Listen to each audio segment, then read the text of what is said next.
Hi everyone, this is Balázs from RacingBrick. I'm sure you've already seen the teaser floating around, maybe a bit more, so a LEGO Star Trek set is not exactly shocking news anymore, but honestly, it still feels a bit surreal to finally say these words out loud. We are getting an official LEGO Star Trek set. Even a year ago, I would have said that's completely impossible. So let's take a look at it in its full glory. The LEGO Icons 10356 Star Trek U.S.S. Enterprise NCC 1701D. Yes, this is the legendary starship from Star Trek The Next Generation. If you take a closer look at the logo on the box, you will clearly see that signature TNG branding right there. And I have to admit, even though I've known this was coming for a while, it's still kind of mind-blowing to see an official LEGO Star Trek model in 2025. After decades of fans dreaming and building their own custom starships, this one is finally real. By the way, I'm not just talking from press images here, I actually had the chance to see the set in person a few months ago in Billund, and I can tell you, it looks very impressive in person.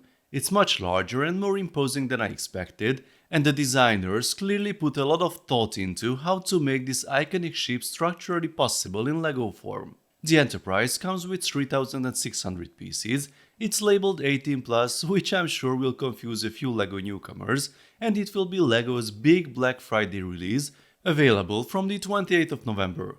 The price is €380 or $400 US. For local prices and more details, check the link in the description or the pinned comment. There will also be a gift with purchase while stocks last, the Type 15 Shuttlepod Onizuka featuring a Roll RM minifigure. This is the only image I have of it at the moment. Now, before we go too deep into the details, a small disclaimer. I grew up watching The Next Generation, I absolutely loved the show as a kid, but I don't consider myself a hardcore Trekkie who knows every deck number and phaser frequency. I'm coming at this more from the LEGO fan side, not from the I can quote every episode side. That said, this is a major new license for LEGO. Star Trek is a cultural giant, and LEGO has somehow managed to secure it, which also means comparisons are inevitable. Other brands had this license before, so I'm sure there will be a lot of side-by-side debates online. That's totally fine, just please let's keep those conversations respectful in the comments. Now, let's talk about the build. The ship measures over 60 cm long and it's mounted on a single display arm, no extra supports, no hidden stands under the saucer. That's quite a feat of engineering. The saucer section alone weighs around 1.5 kilograms, so making it stable while still elegant on display was a huge challenge for the designers. You can see in this photo how the display stand connects to the lower hull, and when I saw it in Billund, the whole thing looks surprisingly solid. And yes, you can separate the saucer section. There's a little safety pin on the top, cleverly disguised as a shuttle. If you remove it, the saucer detaches from the star drive section. That's an authentic feature straight from the show. To be honest though, once it's separated, the star drive section looks a bit odd. It's accurate to the battle mode, but let's say it's not the most flattering angle for the ship. Still, it's a very cool nod to the original series. The oval saucer shape is always a tricky one to capture in LEGO form, especially in a scale that doesn't have the exact LEGO elements, and I'm sure that will be the most debated part. I have seen many custom fan versions over the years, and you can find numerous custom Enterprise builds on Rebrickable, but I think the most successful interpretations are all at smaller scales. Personally, I think it looks fine. I don't really mind the studs and sharper edges. In fact, the studs help disguise the missing top windows, they only appear along the sides. Honestly, if the windows are missing from the top, I'm not sure they are even needed on the sides, but that's just me.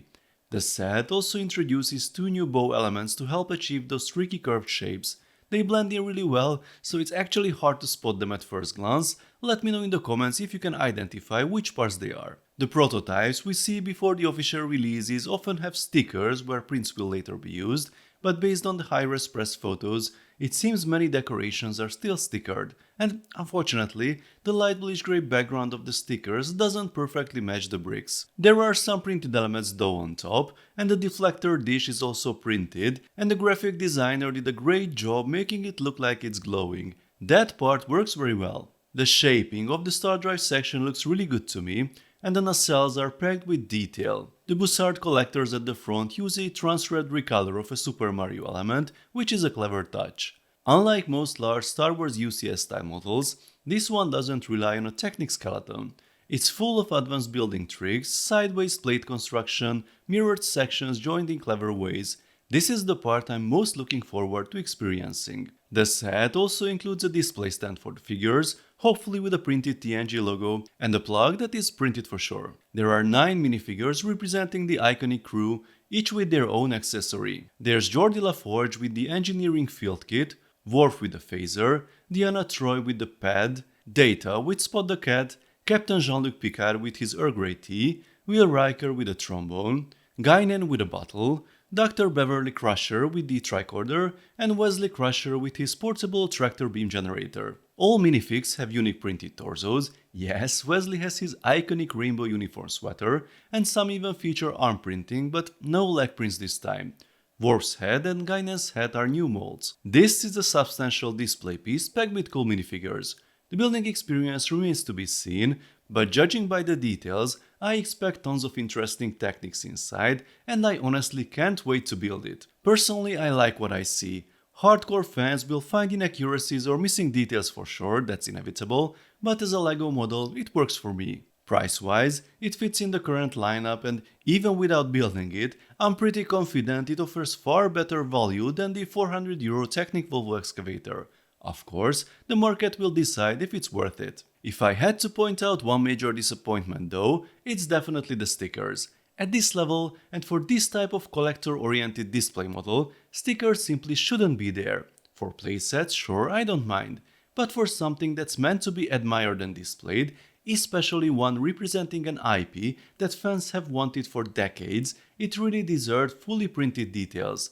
LEGO has proven it can be done with other 18+ sets, so there's no excuse here. And let's be honest, this is the set everyone will be comparing to the competition. Having mismatched stickers on a grey surface is not going to help LEGO in that comparison. Anyway, I will keep my final verdict for after I've actually built it. I will do my usual in-depth build analysis next week once I get my hands on the box. Until then, it's your turn. What do you think? Do you like what you see? Was the Enterprise D the right choice to launch the Star Trek license? And what other Star Trek sets would you like to see in the future? Maybe a Klingon Bird of Prey, the Enterprise E, or even a Deep Space Nine model? Let's talk about it in the comment section. If you enjoyed this video, then please give it a thumbs up, and don't forget to subscribe with notifications, as more exciting LEGO videos are coming soon. See you next time, bye bye.